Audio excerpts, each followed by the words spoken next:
மெரினா கடற்கரையில் நள்ளிரவு முதல் பிப்ரவரி 12ஆம் தேதி வரை 144 தடை உத்தரவு அமலில் இருக்கும் என திரு சங்கர் தெரிவித்துள்ளார்.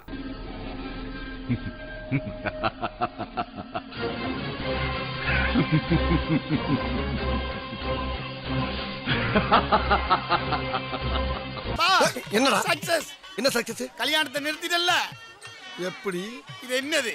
சீப்பு. இத வச்சு என்ன பண்ணலாம்? தலை சீவலா? யாருடைய சீப்பு தெரியுமா? யாருது? மாப்பிள்ளையோட சீப்பு. இப்ப இந்த சீப்பத்துக்கு நான் ஒளிச்சு வச்சிட்டேன்னா மாப்பிள்ளை எப்படி தலைவாருவாரு, எப்படி தாலி கட்டுவாரு? பாஸ், நீங்க சீப்பா போட்ட பிளான நான் சீப்பை வச்சே முடிச்சிட்டேன் பாத்தீங்கல்ல. பொது நிகழ்ச்சிகள், போராட்டம், மனித சங்கிலி உள்ளிட்ட நடவடிக்கைகளை தடுக்க இந்த தடை உத்தரவு பிறப்பிக்கப்பட்டுள்ளது என்றும் இந்த தடை உத்தரவு only for assemblies, processions, fast, demonstration, human chain, meetings, movement of groups, etc. இந்த நாள் உன்னுடைய காலண்டர்ல குறிச்சு வச்சுக்கோ.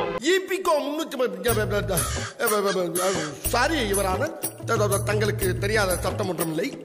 அதில் எந்த சட்டம் சிறந்த சட்டமோ அதை தாங்களே தேர்ந்தெடுத்து. இது போன்ற பல பதிவுகளை நீங்கள் தொடர்ந்து பார்க்கணும் அப்படின்னா தமிழ் தொட்டில் சேனலில் சப்ஸ்கிரைப் பண்ணுங்கள். இந்த பதிவை முடிஞ்ச அளவுக்கு ஷேர் பண்ணுங்கள்.